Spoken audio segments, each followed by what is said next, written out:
people don't buy features, right? The merchants don't buy features. They want to see someone that's had a problem solved and they want to follow that. It's like the work you guys have done with Muji, Mark. They want to see what that is. They want to see the success and they go, I'd like that, please. And they don't actually care what platform it's on, how it's integrated, but they know that they've seen that and it wants to work. And it works really, really well.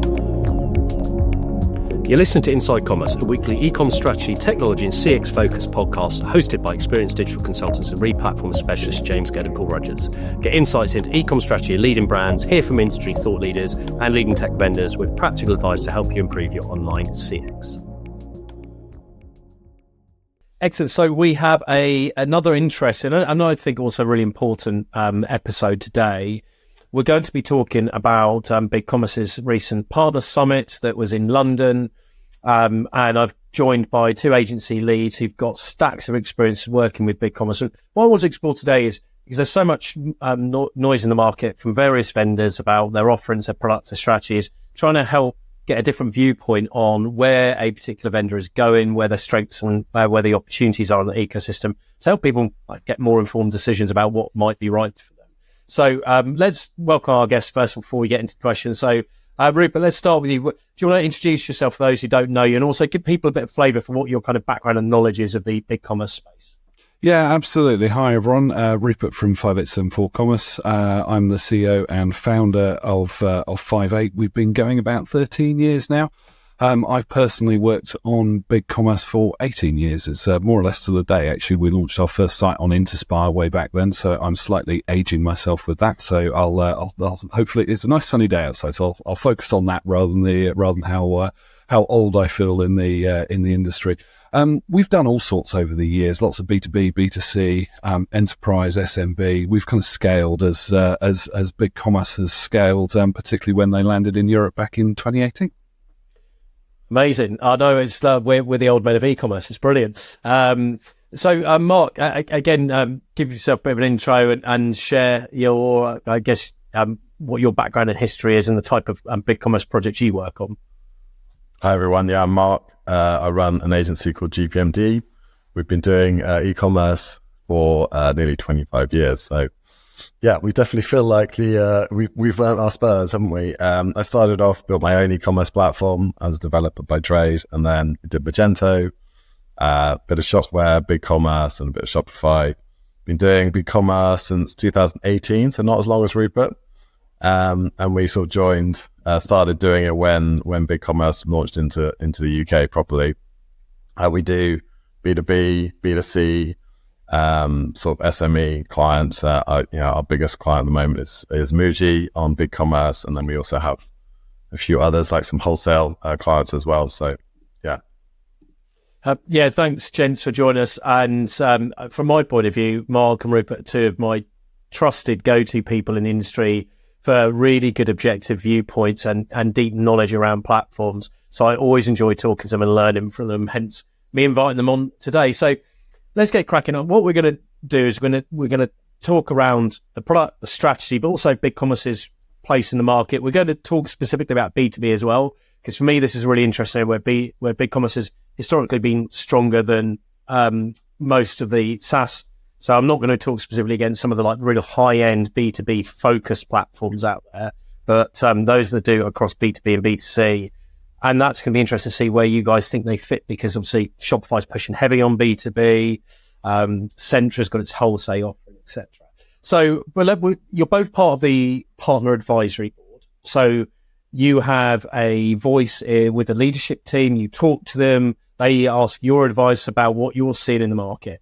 So I'd love to hear, after that recent summit where you had the advisory board as well, what's the overall sentiment amongst the partners around BC's offering, its strategy, its go-to-market? So, Rupert, why don't we start with you?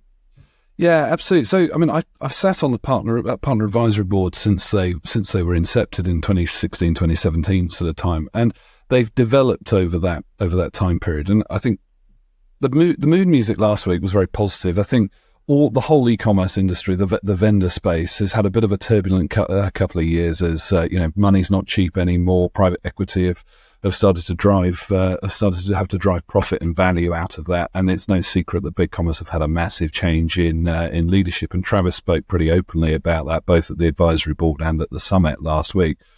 But I think my my mood music coming out of it was real positivity and real drive. And Travis has got a real distilled offering that he's driving at that messy middle in a B2C space. And then the people that are, I'll say, the lower complex end of B2B. And really that's where none of the massive enterprise ones that you just spoke about, James, they're probably not wanting to spend that money. They're looking to play a bit down from that.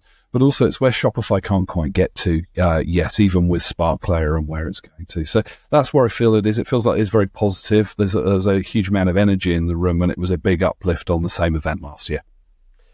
Interesting. And Mark, how are you reading the room as well? Because I couldn't make it, which I was quite gutted by, but having been at most of the partner or the summits and the big BC events over the years, the last year felt more positive than the preceding 2 years, generally in terms of mood. So did that bear out in terms of how you're seeing things and how you're finding that partner piece?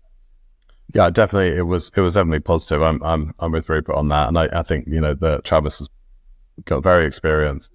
He talks very well. So, you get a very good keynote at the event as well. So that change, I think, is really positive. There was a lot more focus on what their positioning is and where they feel that they can win and what markets they're going after, which I think for me was that was something new, and it's a real positive step. I think you need to be very clear about where you can win and where your focus is.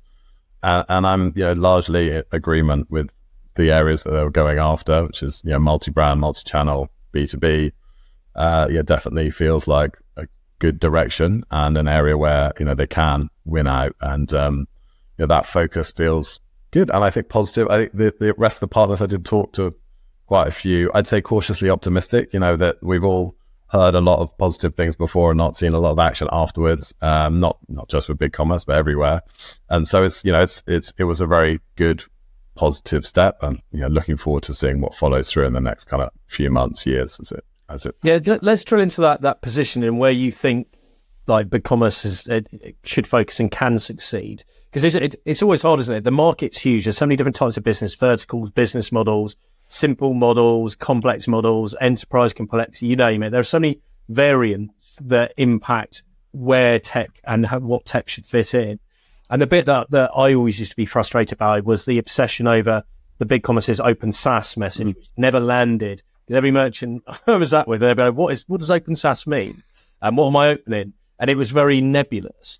Whereas the last conversation I had with a couple of the senior team, there's around them being more vertical focused and thinking specific to platform solutions around vertical needs, which for me, Paul and I on the podcast talked about this before, about this is where vendors should be going, because verticals have some nuances. So I'd love to hear, let's come back to you first, Mark, and let's make this a bit of an open discussion about how do you think, and where do you think they are well placed then? And was a lot of talk about verticals, or was it more generic?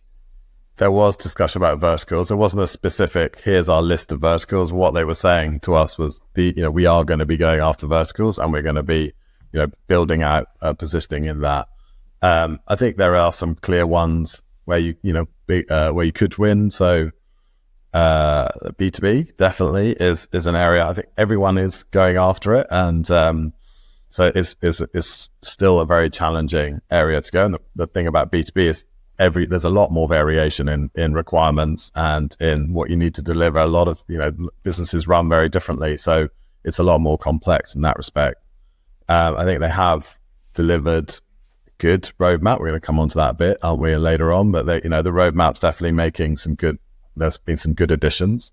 I'd like to see more. I think that is a good area to go for. In terms of verticals, there are some obvious ones, like some of the restricted categories, I think are quite wide open. So you could go after things that, like alcohol and, drugs where it's legalized, guns, those kind of things. Those areas are quite interesting. I think there's a lot of mileage in those verticals. I'm glad you said where it's legalized. We're not in dark web territory yet. Definitely not in dark web territory, no.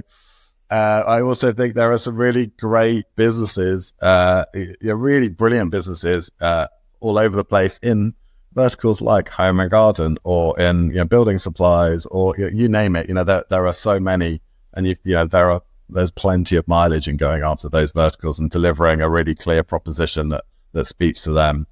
We all know about Centra. I think their propositioning into fashion, luxury fashion, is very clear, and it really helps them win in those cases. So,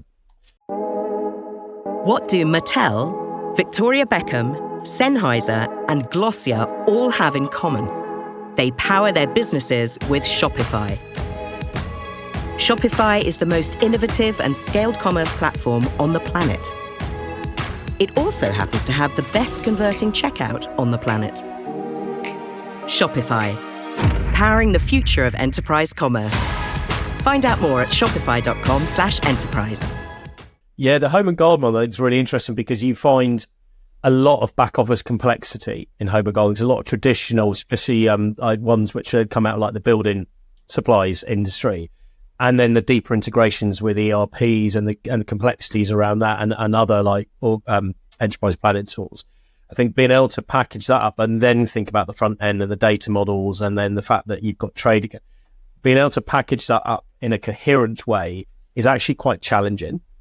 But I agree. I think I've never seen anybody come to market with something that's focused. It's all very generic of, yes, we can do product, or yes, we can integrate. It's not specific. It's very sort of feature focused, isn't it? We can do this feature, that feature. And then quite often those features are not thought about from an industry specific viewpoint. They're thought about from, wouldn't this be a good feature to have? And, like the one that springs to mind immediately is like price lists. A lot of price lists, you can do a percentage discount on it.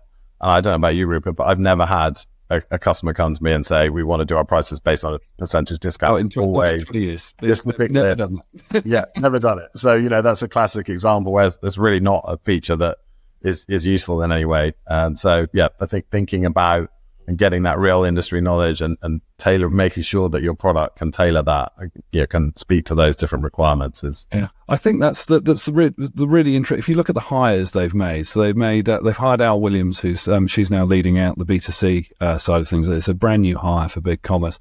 She comes from an agency background with Demandware and what have you. So you brought in some real subject matter experts in there to lead that, to sit alongside Lance O'Ide on the B2B side of things. So I personally feel really bought into what both of those two are looking to do and what they're looking to implement. But the go-to-market stuff I think is really interesting because they're actually looking to tell consumer stories as they go through. So tell proper merchant stories. It's going to take a little while for them to get that. But people don't buy features, right? The merchants don't buy features. They want to see someone that's had a problem solved and they want to follow that. So, it's whatever, like the work you guys have done with Muji, Mark. They want to see what that is. They want to see the success and they go, I'd like that, please. And they don't actually care what platform it's on, how it's integrated, but they know that they've seen that and it wants to work. And it works really, really well. And I think the bit for me, so I don't think open SaaS has gone. I think they are still talking about it, but it's not their primary message. And James, I'm completely with you. I don't think it ever landed properly.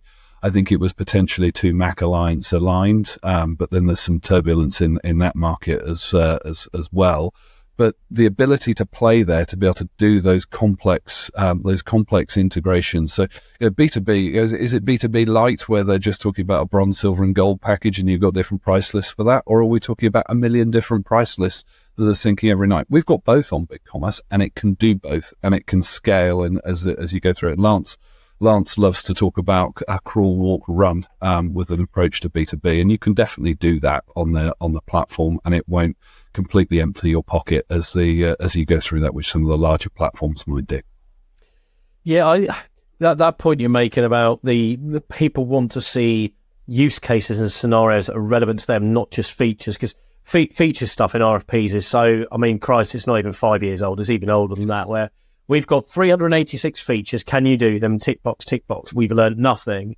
100% agree with this, and I've said this a lot of the vendors and the pre-sales teams, is that if you're speaking to, say, let's take home and garden, then you've got to go in and understand and be able to talk to them from what is the front-end customer needs, what are the features and functionality that are critical, how do they work as a business, and what's the toolkit they need and how the admin functionality supports in that. Then it's all the back office and the integration piece. Then it's the ongoing like CRM, it's the trade, being able to articulate it, but then also show technically how it does and which pre-integrations exist to help speed up projects and minimize costs. Being able to go in and do it at that level and be having a flexible approach to go, well, actually, do you know what? You're mid-market or massive enterprise. You're not going to be using this ERP because clearly, and you don't have the investment to add in these extra systems. I think it's that level of thinking that I've always found missing with conversations. Yes, I completely agree with you there. It's a total mess. Sorry, can you hear the dog there? Is that your dog? The dog's contributing to our discussion on vertical. Yeah, I mean, it's a very interesting point. You know, like ERPs. Like, I don't know about you, Rupert, but sometimes they're the same, but quite often it's totally different systems. You're integrating on a lot of projects. You have some common threads, but it's changing all the time. And so having the flexibility and the ability to switch out and redo integrations is pretty important. I guess the open SaaS thing. Yeah, I agree. I don't think it particularly landed very well. I think we're all agreed on that. And I don't think that the headless thing, which maybe we can talk about that coming on. I think there was a lot we're going to talk about the B2C roadmap, but that was very much focused on Makeswift and the headless approach. And I'd like to see some more focus on some of the fundamentals, some of the basics, and working on those pieces, that really making sure that actually that all the basic stuff works really well, and maybe rethinking some of those things that don't work so well. It would be a really nice approach, I think. So I'd be interested in exploring. Let's take one of the basics, because I love BigCommerce in many, many ways. But no platform can ever be 100% perfect. It's impossible. So let's tease out one of the, what would be something where you think, actually, from your knowledge, both of you working with merchants, let's start with you on this, Mark, where actually a gain here would make people just happier. Is it around admin tooling? Is it around performance? What would it be? It's not performance. I think generally you can make things perform very well with some work, but generally the performance, you can make the sites work really well. And all of our BigCommerce sites do perform very well. Now, for me, it's Page Builder.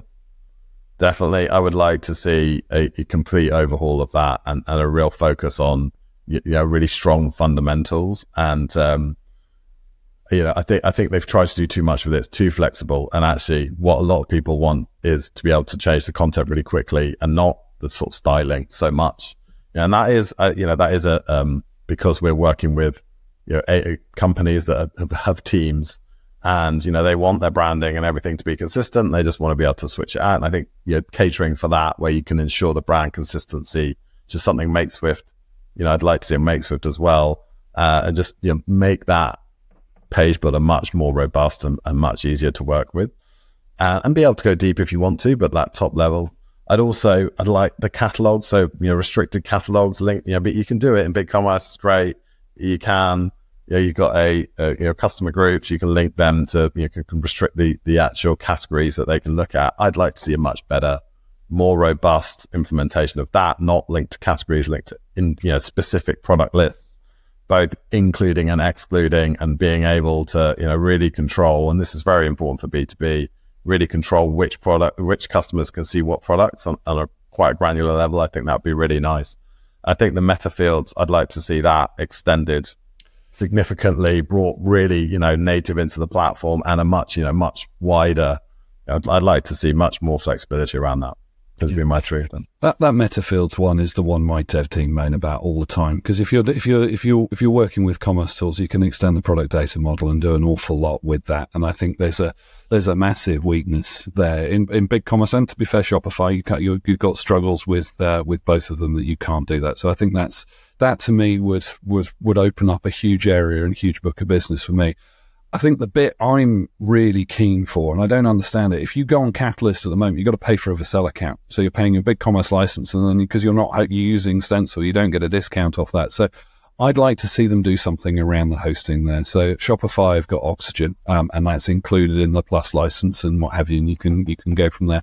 I think BigCommerce have got a miss there, and they need to close that gap. But I think it's clear that they're going in a Catalyst direction. I've not heard anything about Stencil closing. I don't think it ever will. We've still got clients running on the Blueprint framework, which was the one before that. But if Stencil is the direction, I think hosting needs to be part of the BigCommerce platform. And then that would answer your point there, Mark, about the page builder, because you can use Makeswift or you can use one of the other ones, or whatever your weapon of choice is at that particular point. So if you want to go full mad and have Content Stack or Contentful or Builder.io, you can then wire that in, and then similarly it would then start to answer some of these AI related questions. There you go, bingo, 19 minutes in, we got it. We got the AI. Yeah, that's the longest it's taken a podcast in the last 12 months to mention AI. I think we get a prize. Well, yeah, but the it was one of the themes of Shop Talk was around the store creation. But we've just rebuilt the 5.8 website using Builder.io's AI Figma tool, which has been amazing. And there's many pros to it. There's also many cons to it. It's not the answer to everything. It certainly doesn't mean the death of developers. But that Catalyst part, it starts to open that door, which I think is important. And I know, Mark, I know you and I have spoken about AI, and we're both using it in our respective agencies. We'd be mad not to. So I think it starts that data models and the Vercel hosting for me, I think, and then it opens up the door to a whole load of other things. I think that's a really, really important point from the kind of headless, not headless thing. I think actually that whole discussion is the wrong question. People are not interested in headless versus not. What they're interested in is what's the outcome. Yep. Can I, deliver my project quickly? Is it, can I do things to a high standard? Have I got the flexibility I need? Whether that's headless or not is irrelevant. I think that's what people are looking for. And I think as an agency, I don't want to be spending my time doing lots of dev work that's not providing value. I want to be looking to drive value, growth, strategy, the things that are really going to make the business work, not just like keeping the lights on and doing unnecessary work. Yeah. So exactly. That's a really important point. And I think, it has to be like linked. And I think BigCommerce, this did come up in the part of the day, like the licensing and simplifying that and providing, a cleaner, easier license to understand would be a really plus point. Yeah. I think this thing is it's, and I've been in conversations where people have said, how much will BigCommerce cost? And they're looking at Shopify or whoever else it is. And where you have a simple percentage, doesn't always mean that the TCO is cheaper. But when you sit with a CFO and they go, right, I'm paying 0.35%, what will I pay in this year? Well, actually, it's dependent on, and then then people go, what is it? What's the number? And you go, I can't tell you exactly. Yeah, it is. And I think I totally get why BigCommerce came to that, because they wanted to have a flexible licensing model that is, you can bend to suit different, like business use cases and different setups and variables. But yeah, it's hard, isn't it? Because there's no easy way for anybody externally to calculate it. Yeah, exactly. And when you're doing a TCO calculation, you don't want to be having conversations with every vendor that's on that TCO. You want to be saying, well, look, this is rack pricing. You can probably negotiate, and you should go off and do that. But it's very helpful, isn't it, James, to be able to say, okay, look, we're pretty confident that this number is about right. It doesn't need to be completely exact, but it needs to be in the right ballpark. Yeah, exactly. And I think especially at enterprise level, knowing and predictability in cost is critical when looking at scale. Let's talk about because you both mentioned earlier about there's some exciting stuff coming in the roadmap, and there always is. So, Rupert, do you want to kick off on this one? What came out of that summit that's got you excited, and why? And for those listening, what's the relevance to merchants? So I guess there'll be some stuff which would be great for agencies and developers, other stuff that would be useful for merchants. I think for me, it's Catalyst, which I appreciate some of that is last year's news, but I feel like it's really nicely matured this year. BigCommerce lost hugely against Shopify when Shopify launched Storefront 2. The page builder was they're just not at the same level. But I think where they've gone to with Catalyst and the composability, where you can pull in any CMS you would like to in that, I think is really, really interesting. And then to Mark's previous point, I don't care whether it's headless or not. I think we can all acknowledge on this call that Catalyst isn't really headless, particularly if BigCommerce do resolve the hosting issue and pull it in, because it's very opinionated. And if you build on Catalyst, you can't migrate it somewhere else. So for all intents and purposes, it should all just be managed in the same bucket. But to have that composability and to be able to layer in what search and merch platform you want to do, what CMS you want to do, you can really tailor that to the customer's needs and go very B2B specific, you can go very B2C specific. Maybe someone has a long-standing deal with Algolia and they need to pull that into it, and it gives you many more options. And I like to talk to our customers, ironically with you in Denmark, Mark, about it being a Lego brick wall, and you can pull in and out the different bits as you go forward. So I think that was the bit that was exciting for me, to really see them double down on the vision for that and to see it across the entire business and to actually see it starting to properly come to life with merchants going live on it and what have you. Yeah, I'd agree with that. I think the roadmap was a little light in terms of what's coming. It was much more about repositioning the team, the platform, and delivering. There was some nice stuff in B2B. I think account hierarchies is was really important. That came out at Christmas. Was it Christmas or around that? It was roughly that, wasn't it? Yeah, that was really key. They've always had sales reps, but that's also very important. So there's some B2B stuff that I think they'll need to roll out. But this one for me was much more about, let's get the positioning right. There was a lot about Feedonomics, Makeswift, BigCommerce, and how they played together. And I'd like to see that like much more tightly combined. And I think absolutely Feedonomics being platform agnostic should remain, but there should also be, it's quite a big point of difference for BigCommerce. So there should be a benefit to a merchant who is who's like licensing across it, and so making that easier would be really good. I like, Makeswift is a great tool, looks really good. As I said earlier, I'd like to see much tighter control on branding and consistency, so that you can be very flexible if that's what you need, which is what some merchants really want. They want to be able to change everything, but a lot of the time, just being able to say, right, here's a style guide, and you cannot deviate from this style guide, and you can change any piece of content you want. I like you say, Rupert, the catalyst point of delivering different CMSs. We're all opinionated on how these things should be done. So you're trying to, and I think you should be opinionated. You can't be all things to all people. There were some nice demos. It was really good.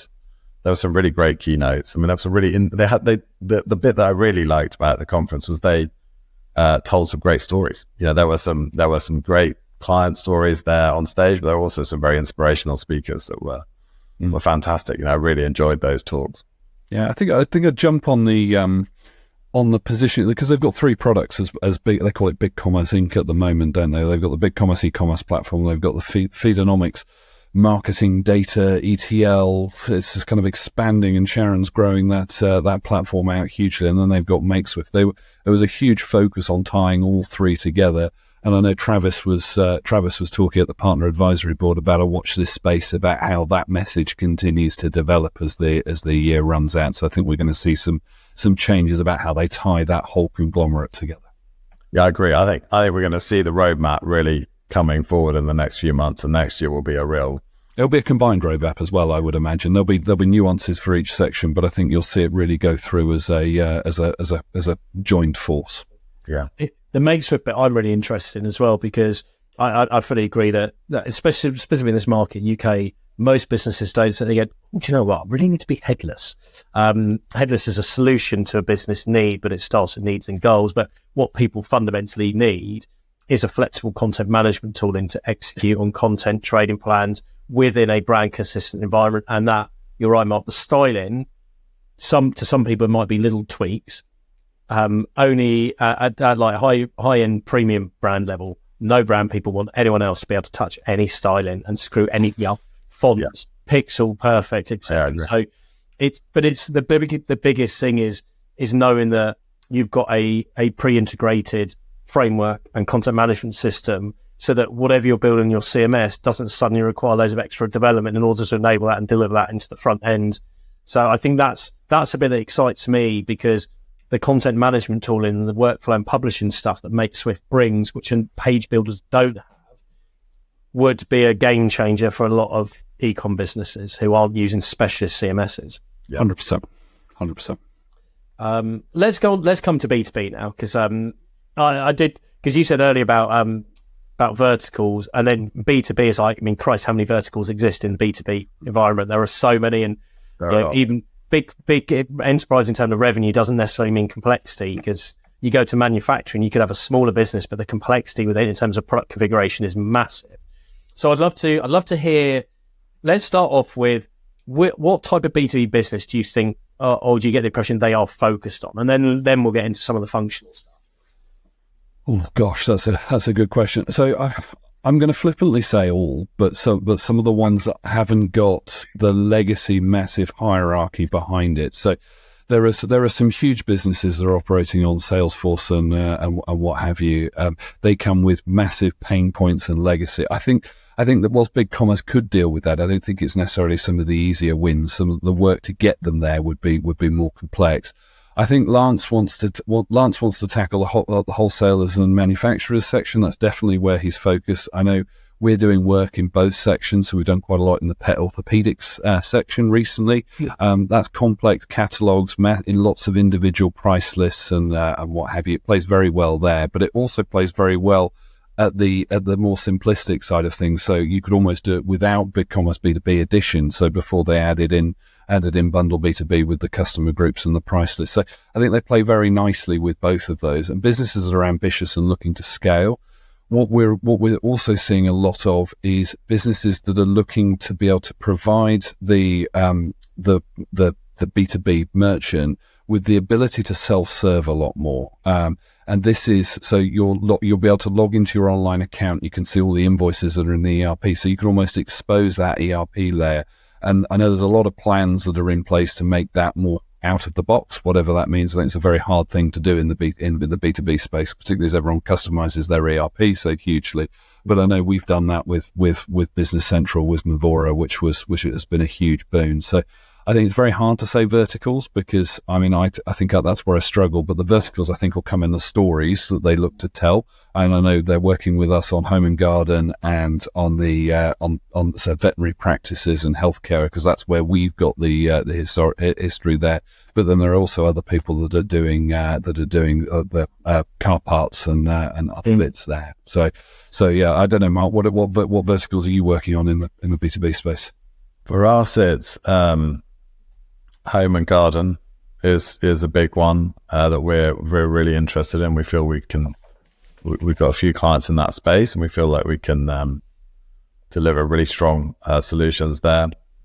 I think medical's very interesting. Medical's very long. The car parts one is also fascinating. There are a lot of very car part businesses that have huge catalogs that are really wide open. I think there's also a lot of this B2B, your point about being able to self-serve is quite a key one, because I think what we're seeing is that a lot of businesses in the B2B world have quite older systems that have been in place for quite some time.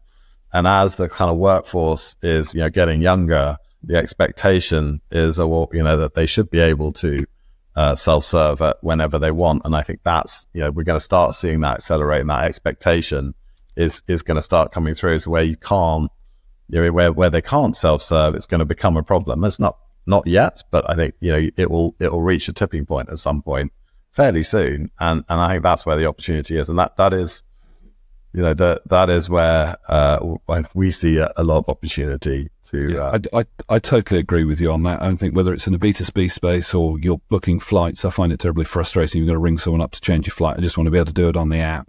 We're seeing with that self-service part is huge. And I think the ability to take it a step further when you're just talking about a website, you've got all this great self-serve stuff, but Screwfix made all of their money by being the catalog that was in every white van man's cap. Yeah, there's no reason why these B2B retailers can't have the same experience, but on an app or a buyer portal, and that's certainly the framework that BigCommerce are trying to lay down underneath it all. Obviously, there's a huge amount of customization work that would go on top of that, but the wires are laid there for us, which I think is where the opportunity is.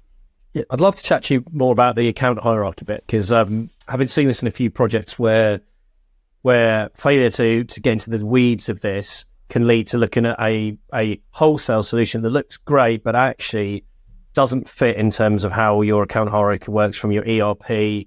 I'd love you, Mark, maybe we start with you and then we'll come back to you on that, Rupert. Where do you think BigCommerce has strengths in that? What sort of scenarios does it play really strongly into? And where, I guess, what would you like to see them do even further in that to give greater flexibility? I don't think they've done it, it's pretty good what they've done. I mean, so sometimes account hierarchy is a factor, and other times it's not. So we've got, like Rupert said earlier, some businesses that B2B are just using straight BigCommerce, and they don't need the B2B edition. Account hierarchies are usually, it's quite important for, say, like building trade. That's quite a good one, where you'll have one developer that has 15 different sites, and they want to have different catalogs, different permissions for each different site. Medical, like we said earlier, you have a medical, different practices, different hospitals. So those are usually the hierarchies that we see. And also, like, say, for examples, if it's in the food industry and you've got 15 different restaurants, they want a hierarchy. So those are generally where we see it. It's not that complex, but actually was quite a big problem that, if you have certain, there's usually slightly different requirements around who can see what, and, who can control the invoicing and all of those things. But, if you don't have it, it's quite a big, you have to customize, you have to work your way around it. And it's very nice to be able to just say, that's great. You can have hierarchies or not if you need to. Yeah, that was the bit there where I've seen people fall down, where it is, you might have a three layers of hierarchy rather than just parent-child, which is the default where you normally have, where you have parent and you can have multiple children, but you might have a super parent, which they run it from an invoicing and a financing point of view. Then at the parent level, they are deciding the product catalogs and the pricing, and then the child level, they are basically trading. And it's, I guess what I've seen within BigCommerce is that they open up those roles and permissions to enable you to create your own roles on top of the basic ones or the default ones that come out. So that, to me, it seemed to be going in a really more open, I guess, and flexible route. I mean, it's going down that route. I've never actually had the requirement for 3 levels. For us, it's always been 2. That's been the thing, that you could do 3. And I'd like, that permissions engine. So yes, you can create your own roles, but it's slightly limited in terms of what you can actually do. And so I think that will be an area that we'll see develop over the coming years. They're doing it on both sides of the platform, aren't they? They're doing it on the front end of the B2B site, and they're also doing it in the back end of the BigCommerce admin area. And I think both areas have improved hugely. I think on the B2B side, that 3 levels is really important. As it is the medical pet veterinary space, we've seen it. So you two could both be partners in the same veterinary practice, but billed separately. And I could log into one account, place your order, James, and then with a couple of clicks, I can be in Mark's account and then place that order, and then it slides straight through. That was a huge requirement for us with Mavora as they went through that. So it's really, really important, particularly, and I know building supplies is with that, and you can flick that so you've got head office and you've got branch, and then you've got the people underneath that. So I don't know, maybe they've got a chain of builders nationwide. They want to hit Travis Perkins, and they want to be able to jump into the different branches and what have you, and be able to. So yeah, it's a really nice, important feature. That I think the other thing I would flag to that they've done is they've unhooked the requirements for a price list to have a customer group. So that was game changing as well, because then it means you can use the customer groups to restrict catalog and do some of those other bits. So you're not ending up duplicating a whole chain of things, and it becomes even more convoluted and confusing for the end merchant, because particularly when you end up at either headless or B2B, so you end up in a complex structure. The poor merchandiser at the end of this that's been presented with this, whether is this monstrosity of this new platform that we've got, and you've got to change this here and this here, but don't do that on a Tuesday because it's confusing. And I think that's part of an industry that I think we've all got to hold ourselves accountable for, is there's some poor person that's got to use this at the end of it, and they didn't necessarily choose to implement it this way. Yeah, agreed. And this is why I think the account hierarchies is a point of differentiation. I've said it to them, a few people in there many times, is that's got to be keep pushing, because you're right, Mark, 80% of the time it's the standard stuff works, but it's the edge cases that make or break B2B projects. And I saw it in a dental supplies company. I know we had a few conversations about this project as well a while back, Rupert, and they had a couple of really big dental services organizations whose hierarchy didn't fit the standards. Yeah. And not understanding the nuances and how that's structured in NetSuite and what those dependencies are from like order management, invoicing and financing point of view creates so many headaches. So yeah, it's an area I think they can I see them ahead from most non-specialist B2B platforms, but I reckon they could really differentiate in the next couple of years if they go aggressively after that. Yeah, I reckon Lance will be listening to this and he'll take you up on that challenge. Yeah, I'm sure. I'm sure he knows a lot more than I do about the nuances of this, because this is his bread and butter. But it's amazing how you get into these conversations with some B2B, and it's not all, with some B2B. If it's just standard wholesale, it's an easier conversation. But if you have one who's got a slightly eclectic customer base, and I've seen this on, which I'd never come across before, where you've got private equity backed groups, which then have all these layers. It's like peeling back an onion. You're like, whoa. And you've got multiple groups within a bigger parent, and within each of those groups, you've got different substructures. And you're like, oh shit, this is actually really quite complex to model out.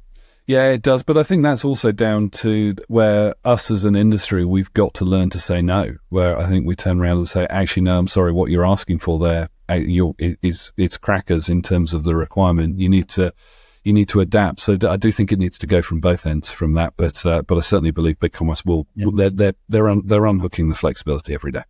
Yeah, I agree. That's a really good counterpoint, actually. And this is where I think technical leaders like yourselves and also the product experts within vendors like BigCommerce can add a massive amount of value in projects to turn around and go, there's a better way of doing this.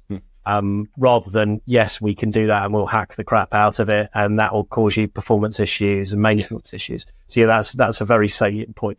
One area that I'm intrigued by, and I looked at it and I thought, actually, I really like this, but I've never seen a demand for it, is open source in the buyer portal. So I really like the move that, because let's face it, so many platforms, you have a really basic B2B theme and it's not pretty. It's just literally punch in some orders and a little bit of design around it. So have you come across, have you used, or do you perceive the benefits of an open source buyer portal? Oh, good question.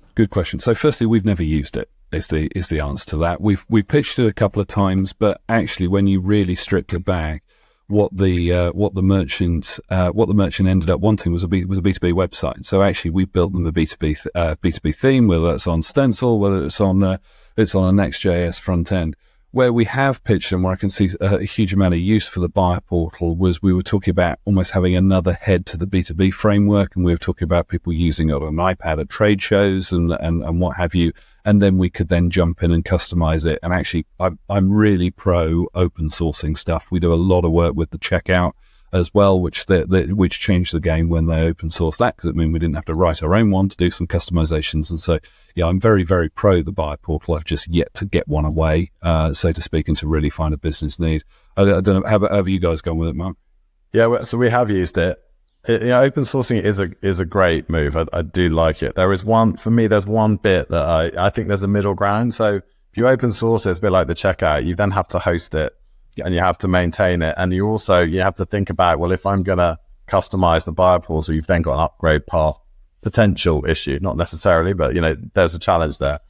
And so we're always hesitant to do it because I think that slightly negates, the point of SaaS, that actually we want to be able to host everything with BigCommerce and not. So what I'd really like to see is, I think totally a positive move. It's great to, open source it. But I'd like to be able to customize like a halfway house sort of thing where you could add in certain pieces. So just very simply go, like, I can add in links that could be specific apps or something, and that's contained, just do my app is contained on its own, and the rest of the buyer portal remains with BigCommerce. That would be a really nice move. I don't think that's particularly difficult to do.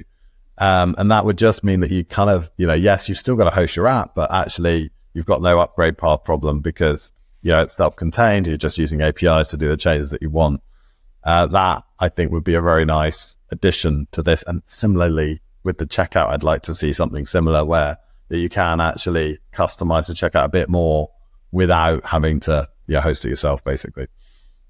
Yeah, there was talk on that. I'm not sure how much it actually got released about. I think I want to say checkout extensions, but I think that's the Shopify verb for this. But BigCommerce had an answer to that. I'm sure there'll be talk somewhere around the buyer portal because, yeah, Mark, I'm completely with you. Having having the open source element of it does bring a certain irony about going an entirely SaaS-based approach when you then start hosting things yourselves, which I guess in some ways is my point about 20 minutes ago about Vercel and the hosting within that, because that's the reason a lot of people have gone to these SaaS platforms, is that they actually want them to own all of that part. Yeah. They don't want multiple contracts and all the rest of it.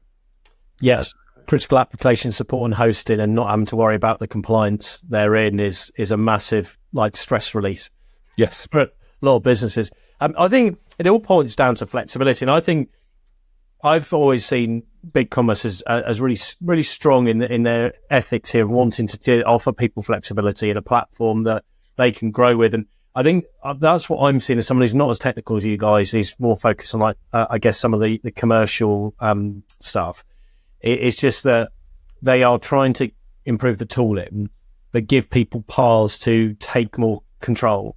So that whole headless piece of not having to, but if you want to, and you can start building out some elements of it in that way and using the framework and, or you want to suddenly accelerate your content management capabilities. Well, we've got MakeSwift and we've got that ready and you can use that and we've got a pre-built solution for you.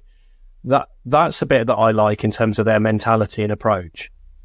Yeah, they've always had that sort of mentality. I think that, that is a really nice approach. What I'd like to see is, they're coming, they used to say that they do 10%, most features up to 10%, and then you have a specific app or a third party that you bring in if you wanted to go deeper. I'd like to see that sort of bar go up a little bit in some areas. Some areas I think it's fantastic where it is, but we've already talked about some of the page builder and some other areas, but it'd be nice to see that bar a little bit higher. And a little bit more flexibility within the kind of standard system, because you do find that sometimes you have to deploy a few more third parties or a few more apps, and I think having as a merchant, the easier to the less apps and third parties you need to deploy, the better, right? So I think to see that up. Yeah, I think I like the customizability of it all. I mean, Mark, like you, we're also working in the Shopify space now, and I think the thing that happens in I guess on the other side of the fence is a number of apps and etc. that you end up pulling into a program, where we tend not to find so much of that on a BigCommerce setup. So we're maybe talking about 3 or 4 that we're pulling into it, they're much bigger applications that we're pulling in. So whether it be a Bloomreach or a SearchSpring or what have you. I certainly wouldn't want BigCommerce to go down that approach. That would double their license fees overnight, which I think would become frustrating. But I'm really happy and comfortable with where the flexibility is at the moment. It's a nice place to be. Yeah, and there are some areas where I can see them being stronger, and I come across this all the time with people going, which platform's better for X, Y, and Z? We all know that it varies depending on what X, Y, and Z are. But discounts is, unless you are a retailer who's got such a complex need for combinations of criteria in discounts, the advanced promotions engine, I think, in BigCommerce is pretty strong. Yeah. It's certainly, it's an area where Shopify natively isn't nearly as strong, but has loads of apps. But then not everyone wants to add in 2 or 3 different promotions apps in order to achieve their functionality and going into different apps to do different bits of their promotion. As Rupert mentioned earlier, as an agency, we really want to reduce the number of apps and third parties, keep it to an absolute minimum on any platform. Because it's, it adds. So your biggest problem with performance is third party apps, and they kill it. Yeah, it's that, and particularly when you start working with the bigger merchants and you start talking about intellectual property and where people's data ends up. You start talking about 16, 17, 18 apps in a platform stack. It's a nightmare. I don't even want to entertain that and trying to get that signed off with some of the bigger merchants we've got, because they literally want to know it forensically where their data is going and why it's going in those different directions, and particularly when it involves customer data as well. So yeah, the promotions engine, the price list, it's a really nice customizable tool that we can use as an agency. Excellent. I could carry on asking you loads and loads of questions, but I appreciate you both have lives to lead. So look, we'll stop there. I always enjoy chatting to you both. I always learn loads from you. If I'll put your contact details on the landing page for anyone who's listening who wants to get in contact, but what's the best way to reach out if somebody would like to speak to one or both of you around whether it's an existing BigCommerce project or they're looking at BigCommerce and want a bit more detailed viewpoints on it. LinkedIn's probably the best way, is the answer, with the simplest way when this gets distributed, because I know you'll tag people up and stuff like that. Mark is probably the best one for me. Yeah, LinkedIn's very easy. And likewise, James, always a pleasure talking to you. I feel like, I learn a lot. I feel like I listen to you every week with the podcast anyway, so I feel like I'm learning a lot from you every week. So, always enjoy chatting. Do commiserate with you. I'm to listen to my voice every week. Imagine how my kids feel daily. Rupert, Mark, a pleasure. Enjoy your Easter and look forward to speaking soon. You too, James. Take care. Thanks, James. Bye. You're listening to the Inside Commerce podcast hosted by experienced consultants James Gurd and Paul Rogers. Inside Commerce is your fast track to digital knowledge, featuring interviews with leading e-commerce retailers, industry thought leaders, and the C-suite of key tech companies to explore the latest in digital strategy, customer experience, and tech. Discover what the latest trends really mean and get practical advice based on experience to help fine-tune your e-commerce strategy and tech stack. Follow us on LinkedIn and reach out to James or Paul if you'd like to discuss an e-commerce project. We hope you enjoy the latest episode.